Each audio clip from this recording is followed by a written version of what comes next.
Good morning class 7th students of tiny tots public senior secondary school.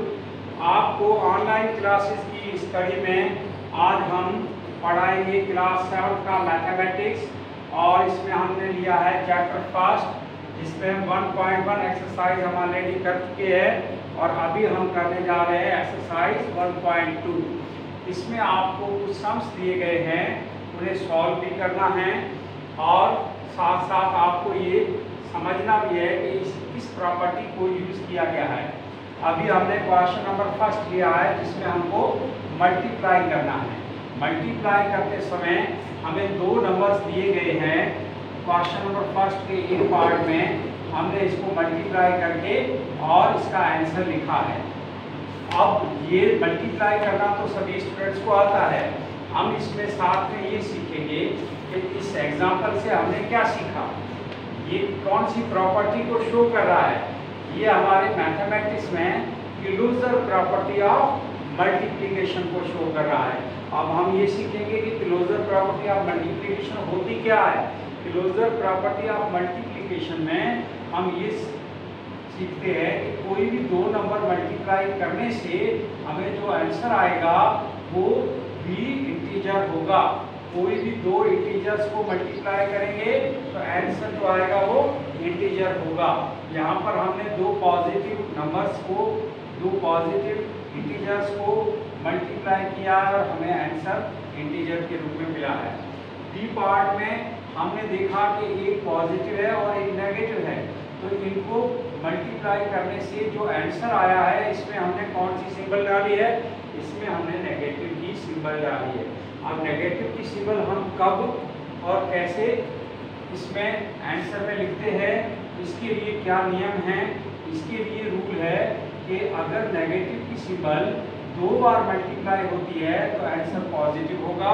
एक बार multiply होती है चाहे first number में हो या सेकंड नंबर में हो तो ये आंसर हमारा नेगेटिव ही रहेगा। तो इस तरह से हमने अभी ये बी पार्ट का एक सम सॉल्व किया है। अब हम इसी कड़ी में बाकी क्वेश्चंस को छोड़ करके इस पार्ट का सम सॉल्व करते हैं जिसमें दो इंटीजर्स दिए गए हैं और दोनों नेगेटिव इंटीजर्स हैं। तो हमारा जो आंसर होगा वो पॉजिटिव होगा और पॉजिटिव सिंबल अगर हमने लिख भी दी तो भी ये पॉजिटिव माना जाएगा और नहीं लिखी तो भी इसको पॉजिटिव ही माना जाता है।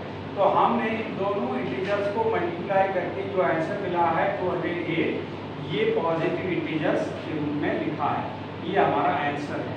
इसी तरह से आपको एक और सम दिया है जिसमें आपको -45 को 0 से प्रोडक्ट करनी है। यहाँ पर प्रोडक्ट वर्ड का मतलब होता है मल्टीप्लिकेशन करके जो आंसर आता है, इसकी दोनों की मल्टीप्लिकेशन से जो आंसर मिलता है उसको प्रोडक्ट कहते हैं।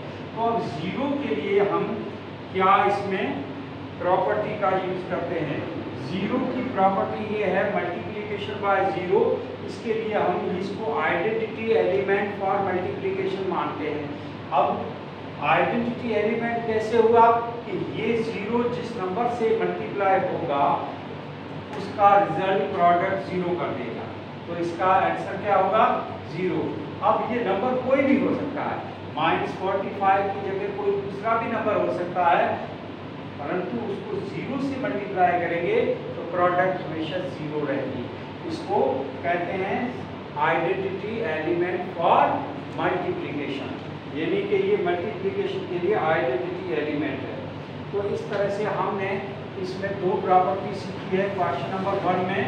एक तो दो इंटीजर्स को मल्टीप्लाई करने से आंसर इंटीजर्स आता है।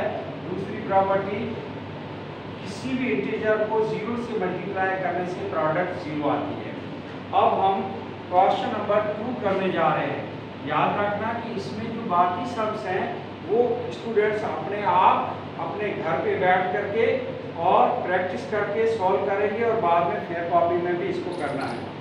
अभी अब क्वेश्चन नंबर 2 में फाइंड द प्रोडक्ट लिखा है, ये फाइंड करते हैं। प्रोडक्ट का क्या मतलब, अभी मैंने बताया मल्टीप्लिकेशन। तो यहाँ पर भी हम मल्टीप्लाई करेंगे। अब मल्टीप्लाई में हमें इस सभी सम्स में 3 इंटीजर्स दिए गए हैं। जैसे पहला ए पार्ट के लिए हमारे पास जो इंटीजर्स 3 दिए हैं वो है पहला 4 -4 और -2। अब ये 3 इंटीजर हमें दिए हैं, हम इन 3 इंटीजर्स को किस तरह से मल्टीप्लाई करें और इसके लिए कौन सी आइडेंटिटी का यूज करते हैं। ये तीनों इंटीजर्स हम किसी भी ऑर्डर में मल्टीप्लाई करेंगे हमारा आंसर सेम आएगा, चाहे आप फर्स्ट को सेकंड से मल्टीप्लाई करके और इसकी प्रोडक्ट को -2 से करेंगे यानी थर्ड इंटीजर से, तो भी आंसर सेम आएगा। तो आप फर्स्ट को रहने देते हैं, सेकंड और थर्ड को पहले से करते हैं तो भी इसका आंसर वही रहेगा। सेकंड और थर्ड को पहले मल्टीप्लाई करके प्रोडक्ट को फर्स्ट से करेंगे, तो हम इसका ऑर्डर कोई भी रखें, चेंज करें, हमारा आंसर सेम रहेगा। पहले 4 को -4 से हम मल्टीप्लाई करके और बाद में इसको थर्ड इंटीजर से करते हैं। 4 4 जा 16, यहाँ पर माइनस है तो माइनस का 16 और मल्टीप्लाई -2 बाद में करते हैं तो आंसर आता है प्लस का 32। अब हम ऑर्डर इसका चेंज कर देते हैं। ऑर्डर चेंज कैसे कर देते हैं, 4 को तो यहीं रहने देते हैं, सेकंड और थर्ड को पहले मल्टीप्लाई कर देते हैं। अब इसमें क्या होगा कि सेकंड और थर्ड की प्रोडक्ट होती है प्लस का 1 और फिर इन दोनों को मल्टीप्लाई करेंगे प्रोडक्ट को और फर्स्ट नंबर को, आंसर 32 मिलेगा। सिमिलरली आपको फर्स्ट और थर्ड को पहले मल्टीप्लाई करके बाद में इससे मल्टीप्लाई करोगे तो भी आंसर 32 ही आएगा। अब इस प्रॉपर्टी को हम क्या कहते हैं, इस प्रॉपर्टी को हम कहते हैं एसोसिएटिव प्रॉपर्टी ऑफ मल्टीप्लिकेशन। इसमें क्या होता है कि एसोसिएटिव प्रॉपर्टी ऑफ मल्टीप्लिकेशन में हम 3 नंबर में से सिलेक्ट करके कोई भी 2 नंबर पहले मल्टीप्लाई करें और बाद में थर्ड करें, हमारे रिजल्ट पर, प्रोडक्ट पर, आंसर पर कोई भी असर नहीं होगा।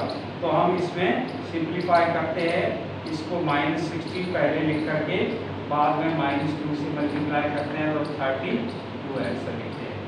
इसी तरह से बाकी जो नंबर्स हैं उसको भी इसी मेथड से सॉल्व करना है। इसमें जो एफ पार्ट है इसका क्वेश्चन नंबर 2 का, इसमें -12 को पहले 0 से और फिर -16 से मल्टीप्लाई किया गया है। यहाँ पर भी हमें 3 नंबर दिए हैं, लेकिन इस बार हम जो है इसका एसोसिएशन ना करके डायरेक्ट आंसर भी लिख सकते हैं, क्योंकि 0 आइडेंटिटी एलिमेंट है। कितने भी चाहे नंबर मल्टीप्लाई हो करके प्रोडक्ट में रिजल्ट आए, बाद में 0 से मल्टीप्लाई करते ही वो ओवरऑल 0 हो जाता है। तो हम इसको बीच के स्टेप छोड़ करके डायरेक्ट 0 भी लिख सकते हैं। तो हम 3 नंबर को एक साथ मल्टीप्लाई करके 0 लिखा है। यहाँ पर हमने पहले 2 नंबर सेलेक्ट किया, फर्स्ट और सेकंड, उसकी प्रोडक्ट लेके फिर थर्ड नंबर से मल्टीप्लाई किया। इस प्रॉपर्टी को एसोसिएटिव प्रॉपर्टी ऑफ मल्टीप्लिकेशन कहते हैं। अब हम आते हैं क्वेश्चन नंबर 3 की तरफ। यहाँ पर आपको क्वेश्चन नंबर 3 में पूछा गया है कि प्रोडक्ट की सिंबल क्या रहेगी। क्वेश्चन नंबर 3 में सम में आपसे पूछा है 9 नेगेटिव इंटीजर्स हैं और 2 पॉजिटिव इंटीजर्स हैं।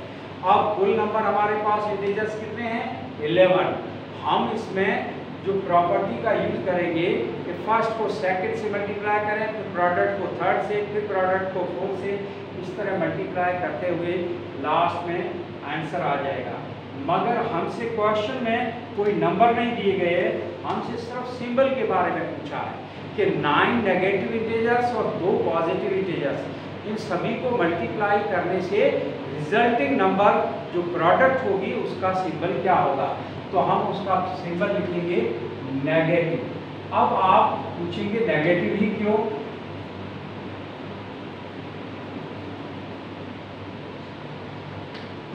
Negative sign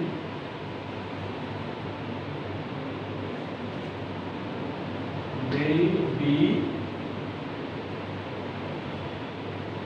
the sign of product। प्रोडक्ट की साइन जो है वो नेगेटिव होगी। यहाँ पर मैं आपको बता दूँ कि नेगेटिव इसलिए कि जो नेगेटिव की साइन है वो 9 टाइम है।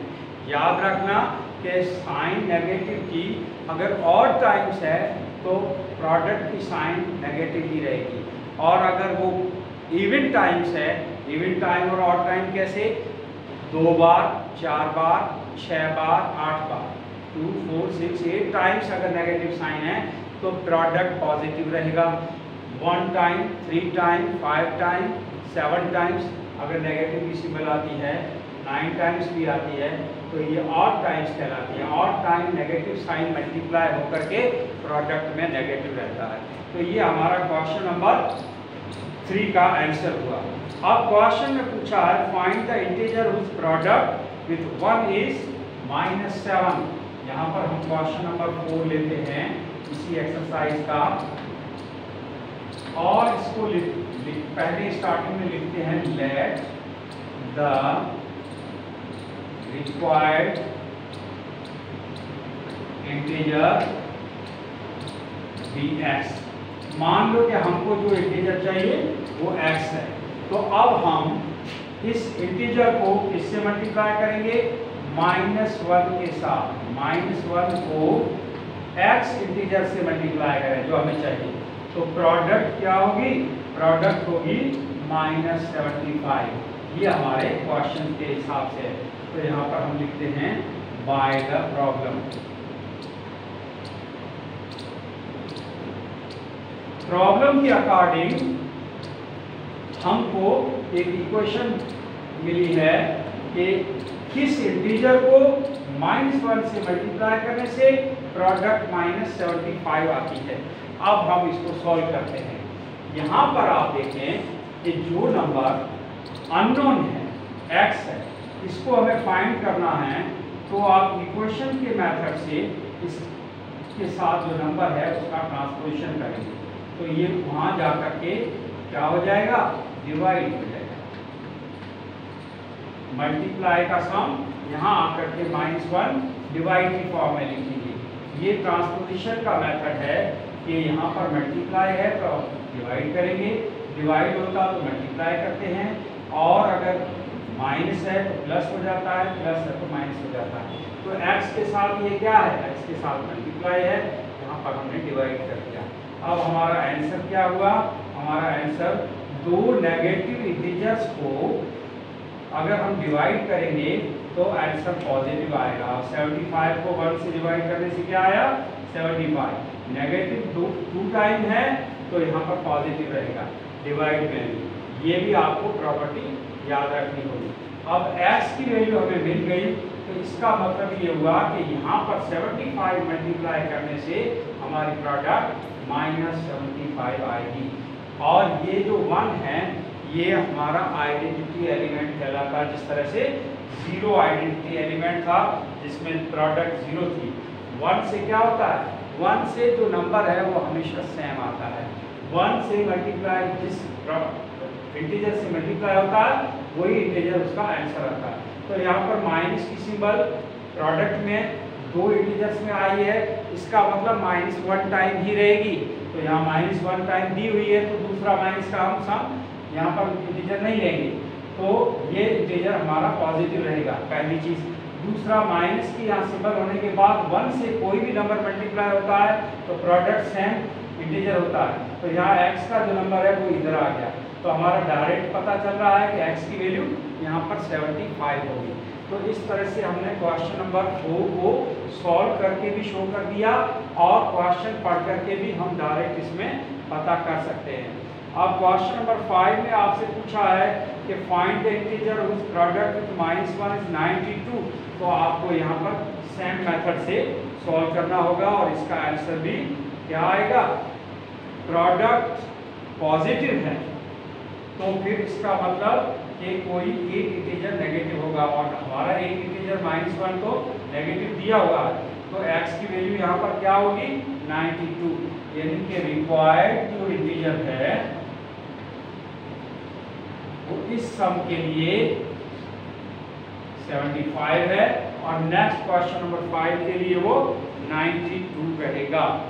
अब क्वेश्चन नंबर 6 में पूछा है, is it possible that the product of positive integer and negative integer is 0? No, it is not possible. Product में पॉजिटिव और नेगेटिव को प्रोडक्ट करके 0 आएगा ऐसा पॉसिबल नहीं है, ऑलवेज नहीं है। मान लो कि एक पॉजिटिव इंटीजर हमने 7 लिया है और दूसरा नेगेटिव इंटीजर हमने -2 लिया है, तो हमारा आंसर क्या होगा? -14। तो ये 0 नहीं आया। एक पॉजिटिव और एक नेगेटिव इंटीजर की प्रोडक्ट से 0 नहीं है। हाँ, अगर 0 से मल्टीप्लाई करते हैं जैसा कि इसमें है, तो फिर ये 0 आता है। पर यहाँ पर 0 को हम नाइदर पॉजिटिव नॉर नेगेटिव, ना तो पॉजिटिव मानेंगे ना नेगेटिव मानेंगे। और हमारा आंसर क्या है कि हमारा क्वेश्चन में जो पूछा गया है कि एक पॉजिटिव एक नेगेटिव इंटीजर्स को अगर प्रोडक्ट करें, मल्टीप्लाई करें, तो क्या 0 आएगा? तो हम इसके आंसर में लिखेंगे नो। और ये हमारे क्वेश्चन नंबर 6 का आंसर होगा। अभी आपको क्वेश्चन नंबर 6 तक ही सॉल्व करने हैं, बाकी सम्स में आपको नेक्स्ट एक्सप्लेनेशन में बताऊँ।